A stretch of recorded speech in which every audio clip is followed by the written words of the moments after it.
Haleluya, puji Tuhan. Selamat pagi saudara yang kasih Tuhan. Mari kita akan mulai kebaktian kita pada pagi hari ini. Saya undang semua untuk bangkit berdiri. Sama-sama kita angkat pujian. Tuhan selalu menolongku. Haleluya.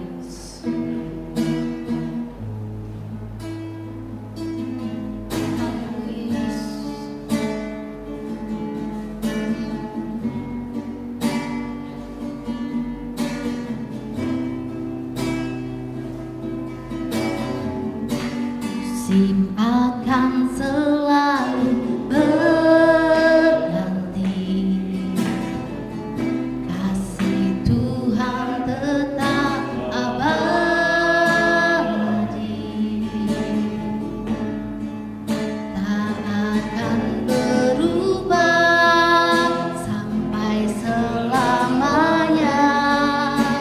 Ku tetap percaya.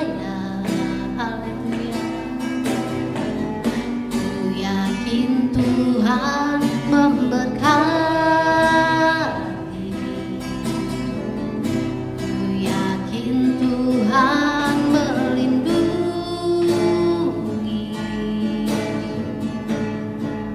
burung di udara Tuhan pelihara, karena kasih-Nya Tuhan selalu menolong. Tuhan selalu menolongku, selalu menjagaku, selai denganku akan terjatuh tanpa seizinku. Tuhan selalu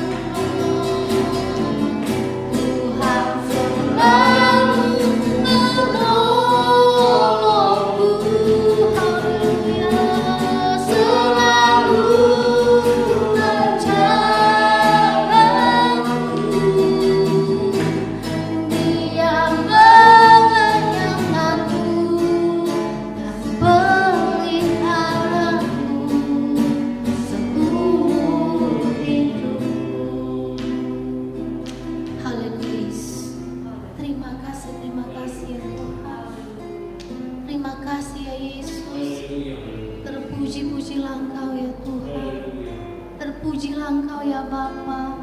Kami mengucap syukur berterima kasih padamu ya Tuhan, di mana Engkau selalu menolong kami Tuhan setiap harinya Tuhan, di mana Engkau selalu ada menyertai kami di dalam setiap langkah kami Tuhan. Engkau baik Tuhan, Engkau teramat baik untuk kami Tuhan, hingga kami boleh ada saat ini semua karena kemurahan dan kebaikan yang Tuhan sudah berikan kepada kami Tuhan. Terpuji-pujilah namamu Tuhan. Kini kami datang Tuhan di hadapanmu Tuhan. Kami siapkan hati kami Tuhan untuk memuji muliakan namamu ya Tuhan. Bahkan kami untuk mendengarkan firman-Mu Tuhan. Kami tahu Tuhan, kami boleh merasakan Tuhan pertolongan Tuhan, kasih karunia Tuhan dalam kehidupan kami Tuhan, sehingga kami masih boleh mendengarkan firman-Mu Tuhan, sehingga kami boleh beribadah memuji muliakan nama-Mu Tuhan.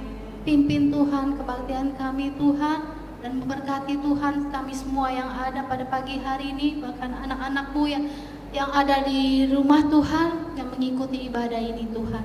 Terima kasih Tuhan. Terpuji-pujilah namamu Tuhan. Kami siap untuk memuji muliakan nama-Mu. Hanya dalam nama Tuhan Yesus Kristus. Haleluya. Amin. Puji Tuhan, kita kembali akan angkat pujian. Hari ini hari yang telah dijadikan Tuhan. Haleluya.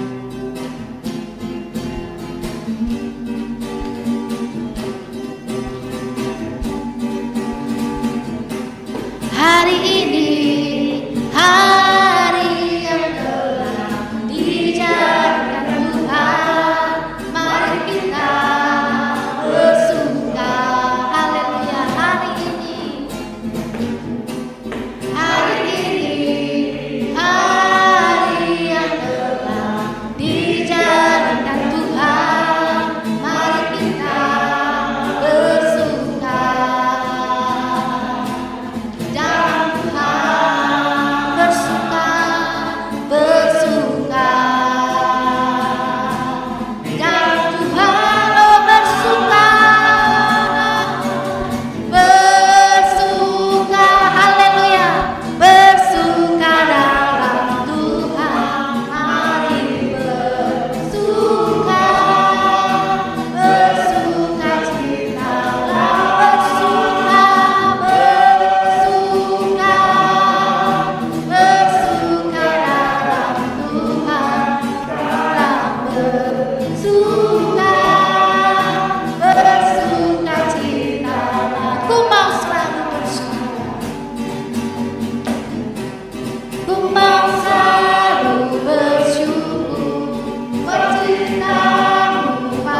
Puji Tuhan, salam sejahtera dalam kasih Tuhan Yesus Kristus.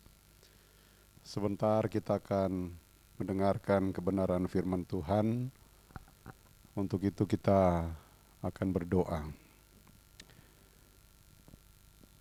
Bapa di sorga, dalam nama Tuhan Yesus Kristus, kembali kami datang di hadapan Tuhan dengan penuh ucapan syukur atas segala kebaikan dan pertolongan Tuhan yang senantiasa kami alami dan kami rasakan sampai pada saat ini.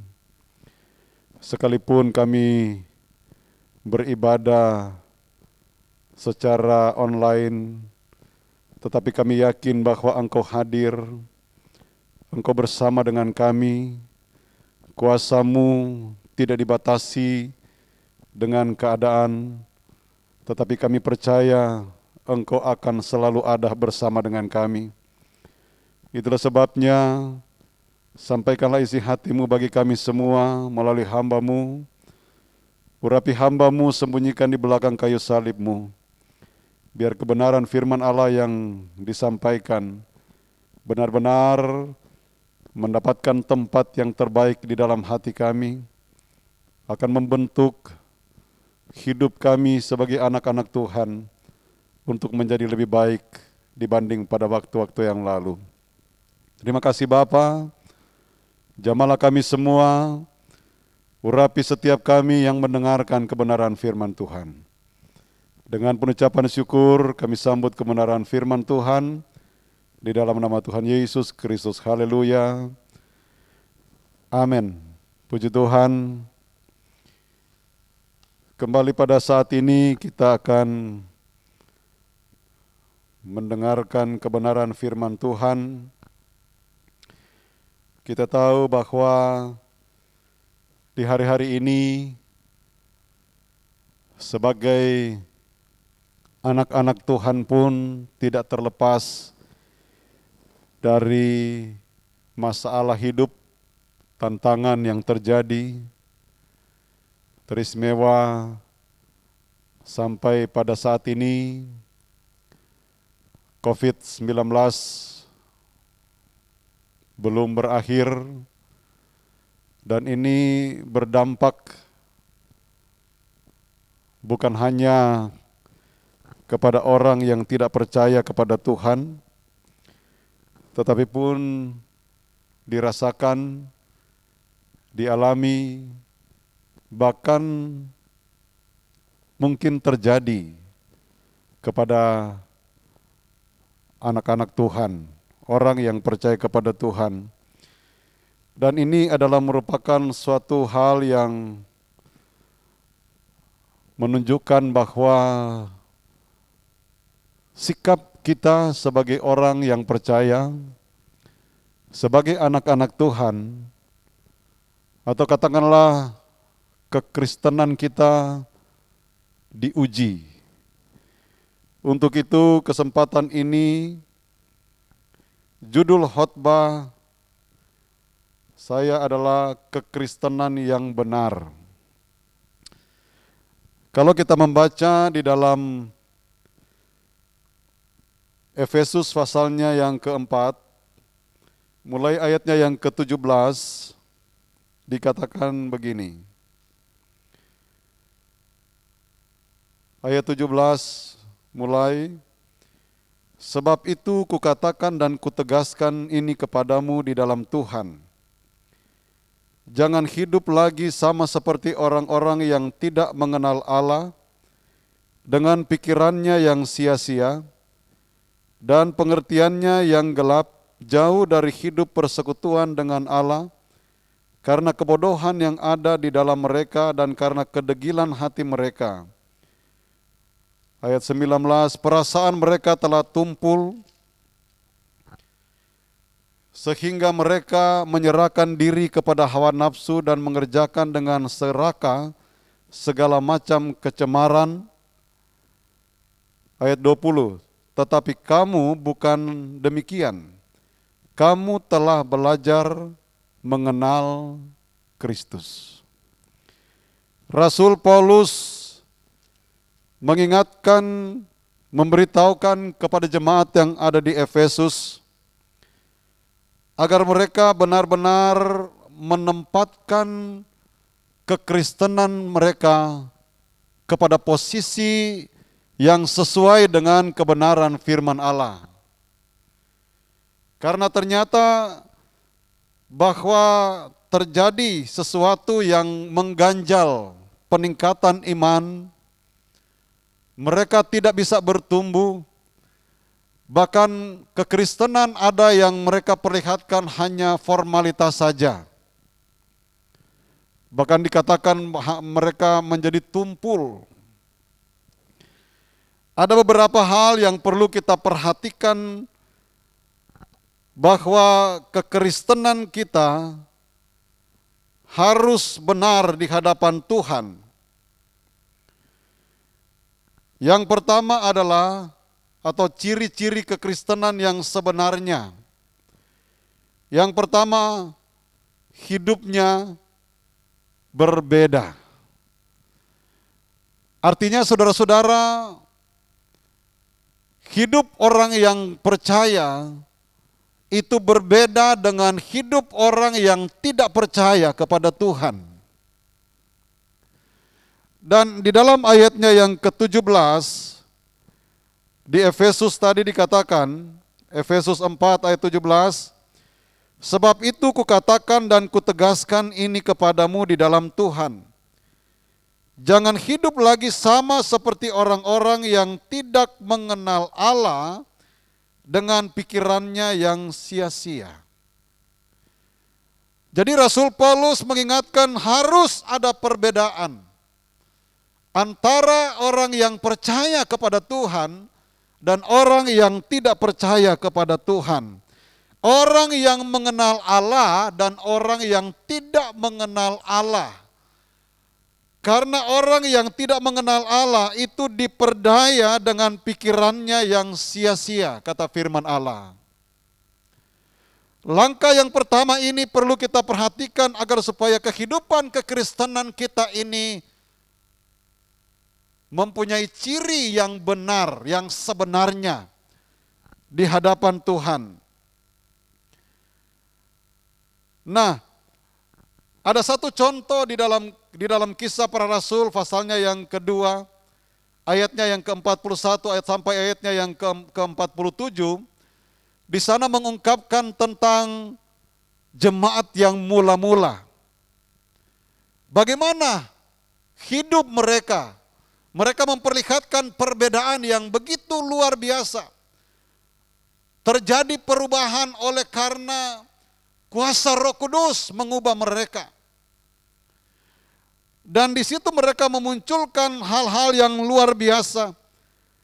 Di mana jemaat yang mula-mula mereka bersekutu untuk memecahkan roti dan berdoa.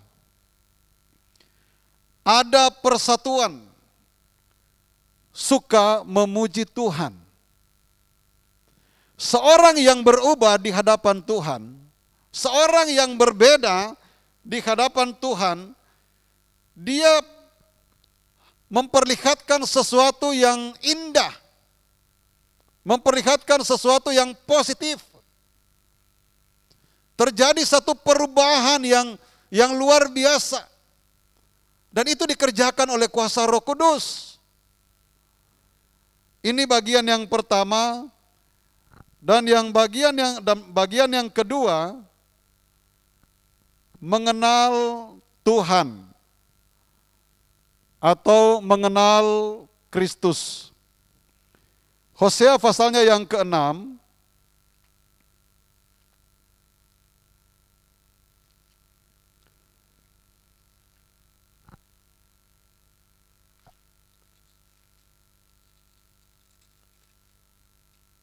Hosea pasalnya yang ke-6 ayatnya yang ke-3 dikatakan,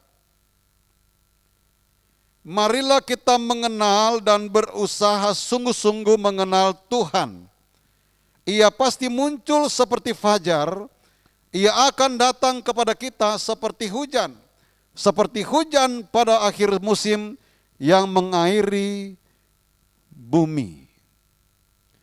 Jadi kita memperhatikan saudara-saudara bagian yang kedua ini, bahwa kita harus mengenal Tuhan atau mengenal Kristus.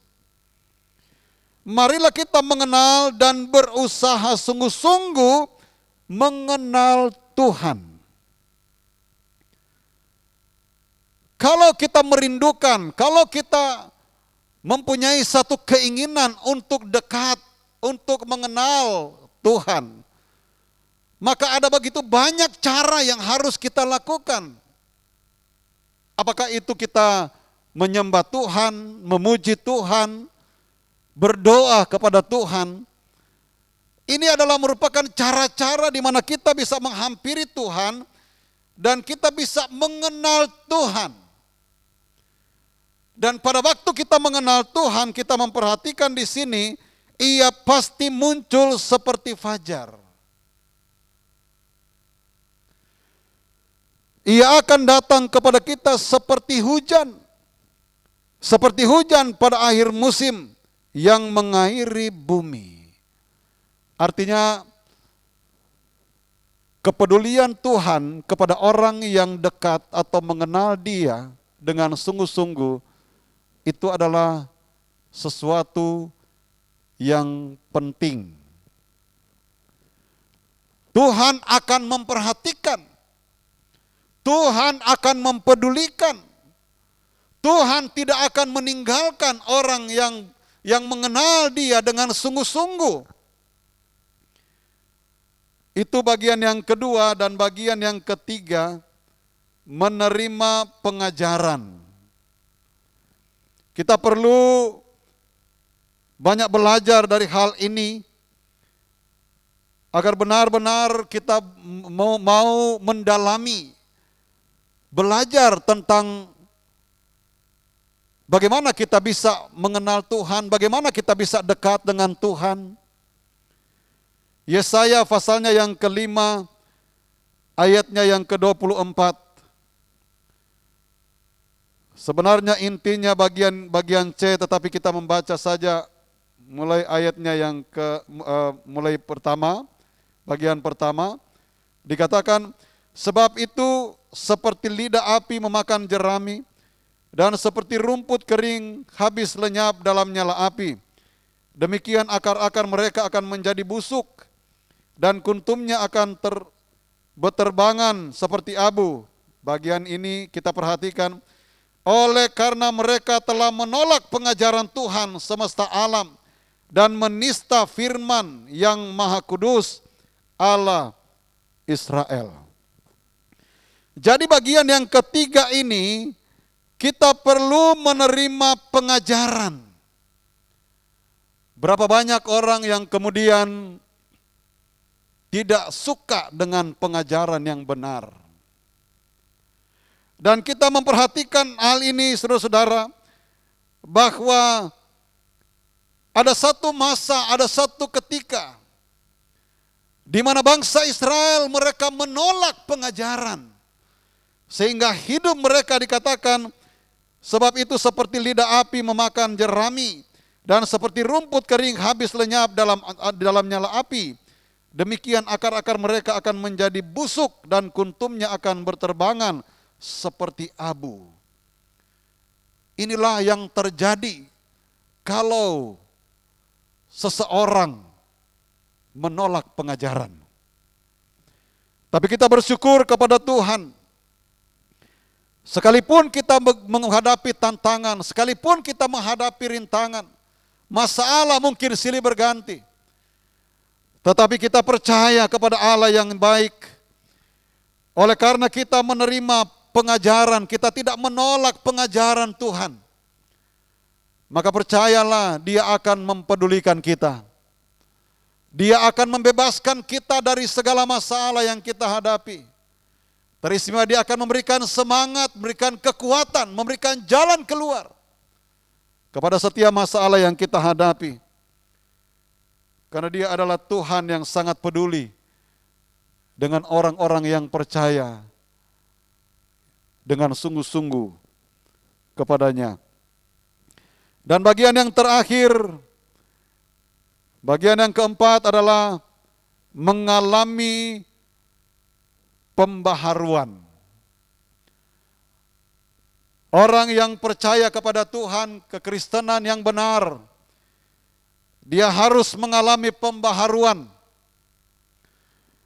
Di dalam Roma 12 ayatnya yang kedua, dikatakan, janganlah kamu menjadi serupa dengan dunia ini, tetapi berubahlah oleh pembaharuan budimu, sehingga kamu dapat membedakan manakah kehendak Allah, apa yang baik, yang berkenan kepada Allah, yang sempurna.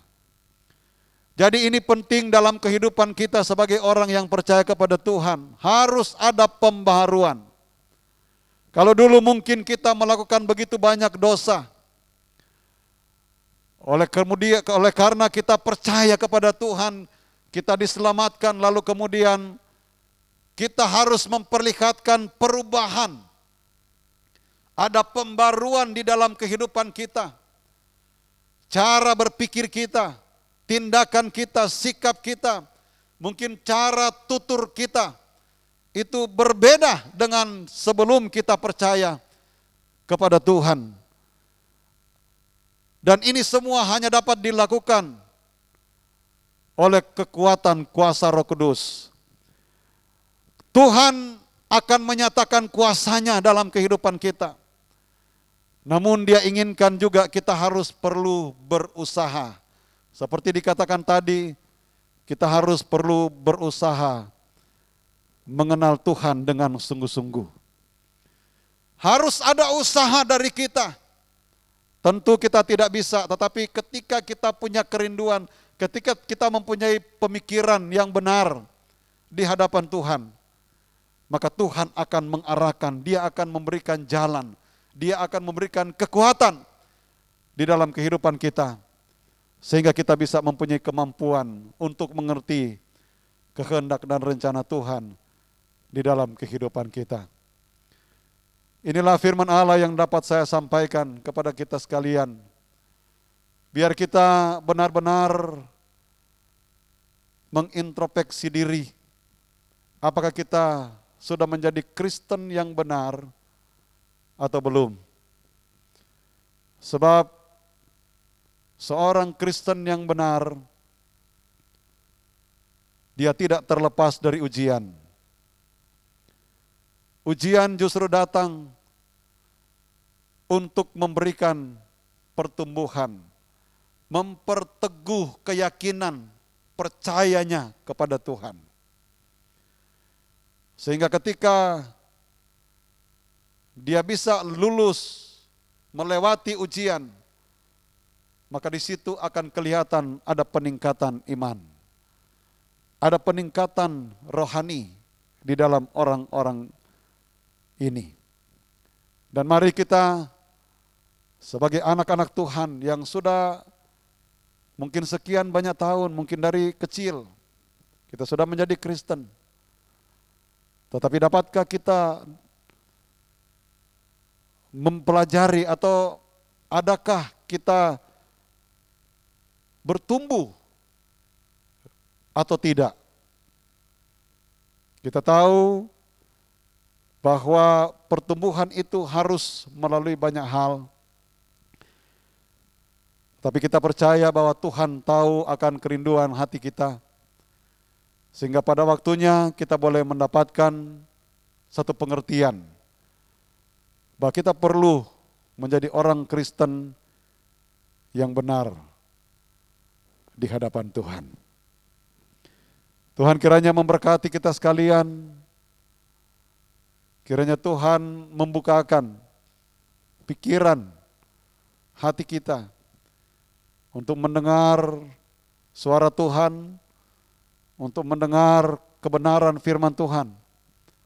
Dan itu akan membuat kehidupan kita lebih kuat lagi di dalam Tuhan. Tuhan Yesus memberkati kita semua. Kita akan berdoa.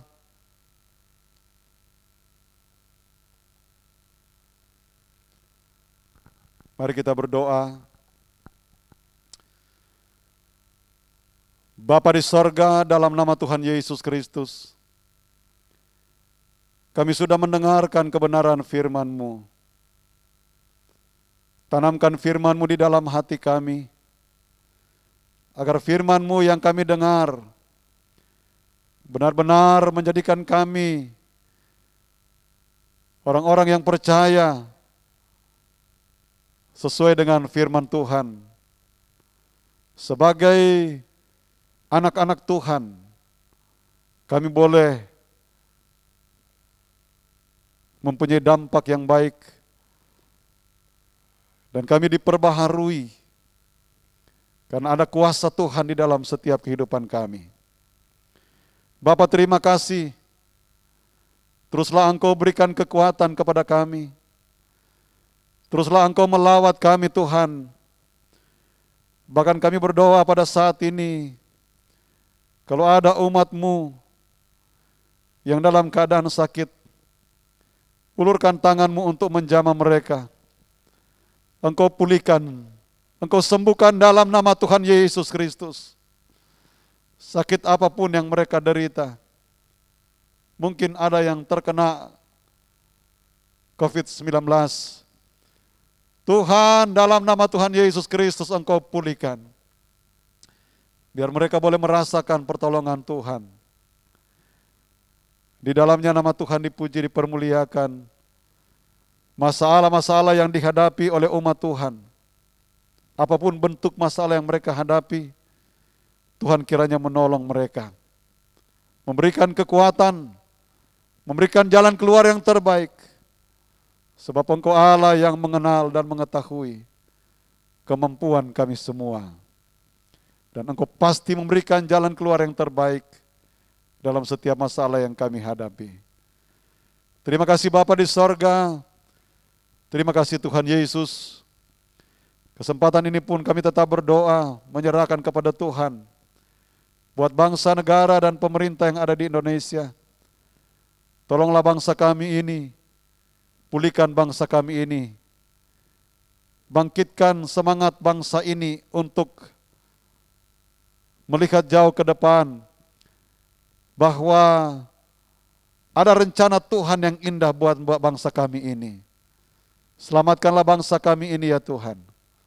Pemerintah yang ada diberikan hikmat kebijaksanaan untuk dapat menjalankan tugas mereka dengan sebaik-baiknya, demi kepentingan semua masyarakat yang ada di negara dan bangsa ini. Bapa, terima kasih. Terima kasih buat kesempatan yang Engkau berikan kepada kami pada saat ini. Kiranya Engkau tetap memberikan apa yang terbaik dalam setiap kehidupan kami. Dan kami yakin bahwa Engkau tidak akan pernah meninggalkan kami. Terima kasih Bapa. Terima kasih Tuhan Yesus. Dan pada akhirnya, saudara-saudaraku sekalian, terimalah berkat daripada Allah Bapa, cinta kasih dari Tuhan Yesus Kristus sebagai Allah Anak, persekutuan Allah Roh Kudus menyertai kita sekalian, mulai pada saat ini sampai selama-lamanya. Tuhan Yesus datang kembali pada kali yang kedua. Dengan pengucapan syukur, kami sudah terima berkat-berkat rohani dari Tuhan. Dan kami yakin Engkau pasti memberkati kami dengan berkat jasmani. Dan kami akhiri ibadah kami pada saat ini. Kami alaskan hanya di dalam nama Tuhan Yesus Kristus. Haleluya. Dan kita semua berkata, amin. Tuhan Yesus memberkati kita semua. Amin.